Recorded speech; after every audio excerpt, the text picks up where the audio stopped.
नमस्कार दोस्तों, सभी का स्वागत है मेरे YouTube channel study with Megha Pathak पर। दोस्तों, आपको पता है कि मैं आपके कॉमन शिक्षण विधियों के जो प्रश्न हैं हिंदी से रिलेटेड, मतलब हिंदी के अंदर जो शिक्षण विधियों के ऐसे क्वेश्चन जो सभी जिन्होंने कोई भी भाषा ले रखी हो वो उस पर अप्लाई कर सकता है, इस तरीके के क्वेश्चन मैं आप लोगों के लिए अपलोड करती हूँ। तो देखिए, मैं आपके 7 जो टेस्ट हैं वो ले चुकी हूँ और ये 8वां टेस्ट है जो मैं आप लोगों के लिए लेकर के आई हूँ। तो देखिए, स्टार्ट करते हैं। बच्चे विद्यालय आने के पहले भाषा नहीं जानते हैं, अपनी भाषा का व्याकरण जानते हैं, वर्णमाला जानते हैं या भाषा के सभी कौशलों में पारंगत होते हैं। तो देखिए, इसका आंसर आप लोग बताएं। इसका जो आंसर है वो है बच्चे विद्यालय आने के पहले भाषा नहीं जानते हैं। देखिए, भाषा नहीं जानते हैं इसलिए लिखा है क्योंकि बच्चे जो है विद्यालय आने के पहले बोली जानते हैं, अपनी मातृ बोली, अपनी मातृभाषा के रूप में बात करते हैं, लेकिन जो एक एग्जैक्ट लैंग्वेज होती है, जो भाषा होती है, उसका ज्ञान उन्हें नहीं होता। उन्हें केवल मातृ बोली का ज्ञान होता है, उनके घर परिवार में जो भाषा बोली जाती है उसी का ज्ञान होता है। तो देखिए, इसका जो आंसर हो जाएगा वो हो जाएगा एक, भाषा नहीं जानते हैं। देखिए, आगे जो क्वेश्चन दे रखा है वो दे रखा है पाठ्य पुस्तक में दिए गए अभ्यास कैसे हों, मतलब कैसे होने चाहिए, जिनके उत्तर निश्चित हों, जो अनुमान और कल्पना पर आधारित हों, जो बहुविकल्पीय हों या जो व्याकरण पर ही आधारित हों। तो बताइए इसका आंसर। देखिए, इसका जो आंसर है वो है जिनके उत्तर निश्चित हो। वो जो है पाठ्य पुस्तक में दिए गए जो अभ्यास होने चाहिए ऐसे होने चाहिए जिनके उत्तर जो है निश्चित हो, यानी कि जो बच्चा है उनको उत्तर देते हुए बच्चे के माइंड में जो है कोई भी कंफ्यूजन ना हो। तो इसका जो आंसर हो जाएगा वो हो जाएगा एक, जिनके उत्तर निश्चित हो। देखिए, नेक्स्ट क्वेश्चन देखते हैं। प्राय बच्चे बच्चियां विद्यालय में स्वयं को अभिव्यक्त करने में संकोच करते हैं क्योंकि वे भाषा नहीं जानते हैं, उन्हें अभिव्यक्ति का ज्ञान नहीं है, वे जिस भाषा में सहज अभिव्यक्ति कर सकते हैं वह प्राय विद्यालयों में स्वीकृत नहीं होती। चौथा, शिक्षक शिक्षिका व बाकी साथी उनका मजाक उड़ाते हैं। तो बताइए इसका आंसर। देखिए, इसका आंसर है तीसरा, यानी कि थर्ड जो पॉइंट है वो इसका आंसर हो जाएगा। वे जिस भाषा में सहज अभिव्यक्ति कर सकते हैं वह प्राय विद्यालयों में स्वीकृत नहीं होती। देखिए, आजकल जो है इंग्लिश मीडियम का दौर है, आपको पता है, और बच्चे जो है जो घरेलू माहौल से आते हैं वो जनरली हिंदी भाषा में बात करते हुए आते हैं और स्कूल में उनको कहा जाता है कि देखिए आप जो है इंग्लिश का प्रयोग करें, तो वो अपने आप को पूरी तरह से जो है अभिव्यक्त नहीं कर पाते। तो जो भाषा है उनके लिए बहुत बड़ा रीज़न बन जाती है उनकी अभिव्यक्ति का। तो देखिए, इसका जो आंसर हो जाएगा वो हो जाएगा 3। वे जिस भाषा में सहज अभिव्यक्ति कर सकते हैं वह प्राय विद्यालयों में स्वीकृत नहीं होती है। नेक्स्ट क्वेश्चन हम लोग देखते हैं। भाषा शिक्षक के रूप में आप पहला, पाठ्य पुस्तक पर बल देंगे, बिल्कुल नहीं। प्रश्नों के उत्तर पूछेंगे, ड्राइंग बनवाएंगे, बच्चों को अपने अनुभव और विचार बताने के लिए उनमें उत्सुकता जगाएंगे। तो देखिए, इन सारे जो पहला वाला तो खैर नेगेटिव हो जाता है, क्योंकि हम शिक्षक हैं तो हमारा ये उद्देश्य नहीं है कि हम बच्चों को जो है पाठ्य पुस्तक पर बल दिलवाएं। देखिए, ये तो क्रॉस हो जाता है। तो हम जो इन सारे ऑप्शंस को एनालाइज करते हैं तो देखिए जो आंसर आता है सामने वो आता है फोर्थ, बच्चों को अपने अनुभव और विचार बताने के लिए उनमें उत्सुकता जगाएंगे। ये सबसे ज़्यादा जो है सुटेबल आंसर है। तो इसका जो आंसर हो जाएगा वो हो जाएगा 4। 15 क्वेश्चन का ये सेट है फ्रेंड्स। और छोटी सी रिक्वेस्ट है, जो फ्रेंड्स मेरे साथ अभी नए जुड़े हैं वो प्लीज़ चैनल को सब्सक्राइब करके बेल आइकन को ज़रूर प्रेस कर दें और इस जो चैनल है इस पर लगातार स्टडी करें। यहाँ पर आगामी सीटेट और रीट के एग्ज़ाम की बहुत ही अच्छे स्टैंडर्ड से प्रिपरेशन करवाई जा रही है। इसके साथ साथ ही एमपीटेट, यूपीटेट और अदर स्टेट एग्ज़ाम्स जो होते हैं टीचिंग एलिजिबिलिटी टेस्ट के, उनके लिए भी ये चैनल जो है इक्वली यूज़फुल है। और प्लीज़ फ्रेंड्स, अगर वीडियो पसंद आए तो इसे लाइक करके जाएँ और दोस्तों के साथ ज़रूर शेयर करें। तो देखिए, आगे बढ़ते हैं। बच्चे अपनी बोलचाल की भाषा का अनुभव समाज परिवार से प्राप्त करते हैं, विद्यालय से प्राप्त करते हैं, थोड़ा बहुत रखते हैं, उपरोक्त में से कोई नहीं।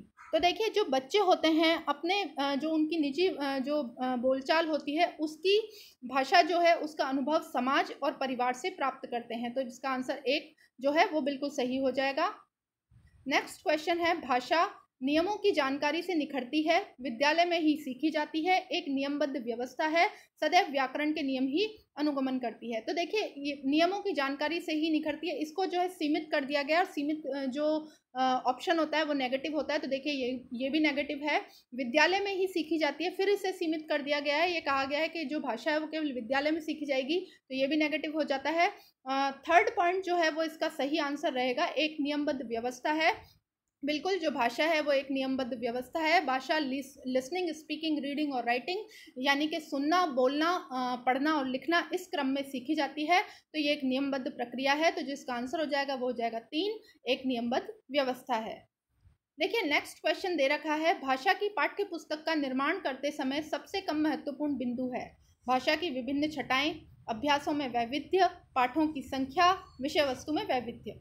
तो देखिए ये सारे जो होते हैं भाषा की विभिन्न छटाएं भी ज़रूरी हैं पाठ्य पुस्तक के अंतर्गत। अभ्यासों की वैविध्यता भी होनी चाहिए, विषय वस्तु की वैविध्यता भी होनी चाहिए, लेकिन जो पाठों की संख्या है वो कोई निश्चित नहीं होती। उसको जो है सबसे कम वेटेज दिया जा सकता है। कितने भी जो पाठ हैं भाषा में शामिल पाठ्य पुस्तक में शामिल हो सकते हैं। तो इसमें जो आंसर हो जाएगा वो हो जाएगा तीसरा, पाठों की संख्या। देखिए नेक्स्ट क्वेश्चन दे रखा है, एक से अधिक भाषाओं का प्रयोग किसी भी एक भाषा में निपुणता में बाधक है, कक्षाई जटिलताओं को बढ़ाता है, शिक्षकों के लिए गहन समस्या है, संज्ञानात्मक विकास में सहायक है। तो देखिए ये तीनों जो पॉइंट है वो तो नेगेटिव है, लेकिन जो चौथा पॉइंट है संज्ञानात्मक विकास में सहायक है, बिल्कुल जिस व्यक्ति को एक से अधिक भाषा आती है उसके पास जानकारियों का माध्यम ज़्यादा बढ़ जाता है। वो अलग अलग भाषाओं के लोगों से बातचीत करके भी ज्ञान को बढ़ा सकता है। तो देखिए आंसर जो है 4 हो जाएगा, संज्ञानात्मक विकास में सहायक है। देखिए नेक्स्ट क्वेश्चन है, भाषा अर्जन और भाषा अधिगम के संदर्भ में कौन सा कथन सही नहीं है। पहला, सांस्कृतिक विभिन्नता भाषा अर्जन और भाषा अधिगम को प्रभावित करने वाला महत्वपूर्ण कारक है। सेकंड वाला देखते हैं, भाषा अर्जन में विभिन्न संकल्पनाएं मातृभाषा में बनती हैं। तीसरा जो है वो है भाषा अधिगम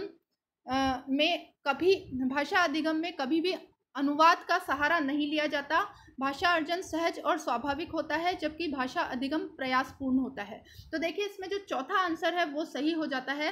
भाषा अर्जन जो होता है वो सहज और स्वाभाविक होता है। बच्चा जो है भाषा अर्जित जो करता है वो अपने माहौल में करता है, मतलब अपने माहौल में रह कर के आसानी से जो है भाषा का अर्जन कर लेता है।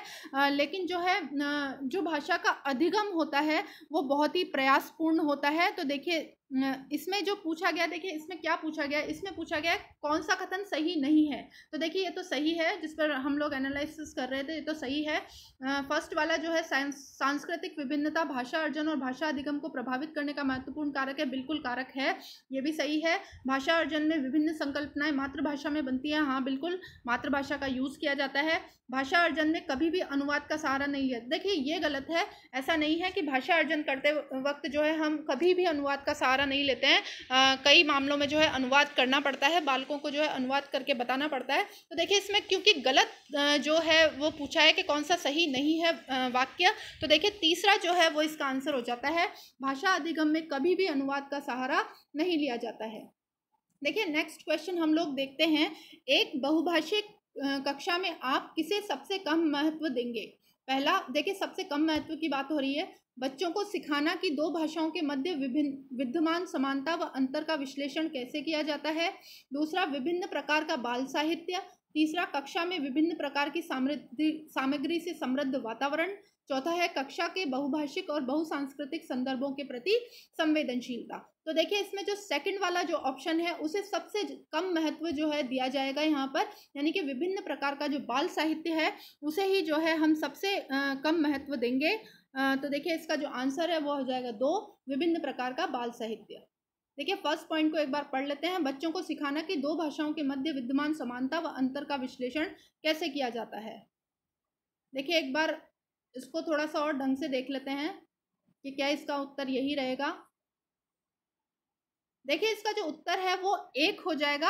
इसका जो उत्तर आएगा वो पहला आएगा। एक्चुअली इसमें क्या दे रखा है कि बच्चों को सिखाना कि दो भाषाओं के मध्य विद्यमान समानता व अंतर का विश्लेषण कैसे किया जाता है। हमको बच्चों को ये टीच नहीं करना कि जो दो भाषाएं उनमें क्या अंतर है और क्या समानता है, ये हमको बच्चों को नहीं सिखाना होता है। तो देखिए सबसे कम महत्व है वो इसी को देंगे हम, क्योंकि इससे क्या होगा, भेदभाव जनरेट हो सकता है। तो देखिए मैंने आंसर 2 बताया था, लेकिन आंसर 2 नहीं रहेगा, यहाँ पर पहला ही आंसर है जो सही रहेगा, क्योंकि जो भेदभाव की भावना है वो हम बच्चों को नहीं जो है बच्चों में विद्यमान नहीं कर सकते। तो इसका आंसर जो हो जाएगा वो हो जाएगा 1, बच्चों को सिखाना कि दो भाषाओं के मध्य विद्यमान समानता व अंतर का विश्लेषण कैसे किया जाता है।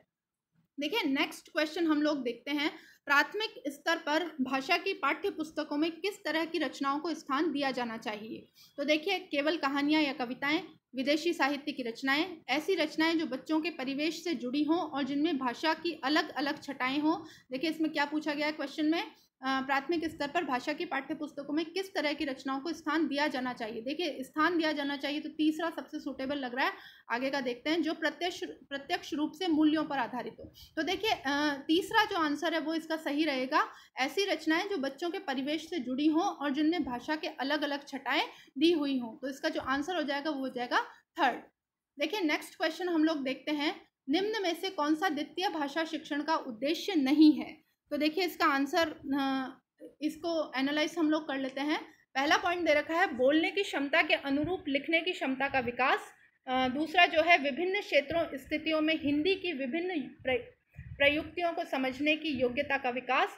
हिंदी के व्याकरण के नियमों को कंठस्थ करना। देखिए क्या पूछ रहा है, उद्देश्य नहीं है पूछ रहा है। तो देखिए कंठस्थ करना उद्देश्य नहीं होता, व्याकरणिक नियमों को कंठस्थ करवाना हमारा उद्देश्य नहीं होता। तो देखिए यही हमारा आंसर हो जाएगा। आगे का पॉइंट देख लेते हैं, दैनिक जीवन में हिंदी में समझने तथा बोलने की क्षमता का विकास। तो देखिए बाकी सब में तो जो है विकास विकास शब्द आ रहा है, यानी कि विकास कर रहे हैं, प्रमोट कर रहे हैं। तो देखिए सारे तो पॉजिटिव पॉइंट है, लेकिन जो तीसरा पॉइंट है वो नेगेटिव है। तो आंसर जो रहेगा तीसरा रहेगा।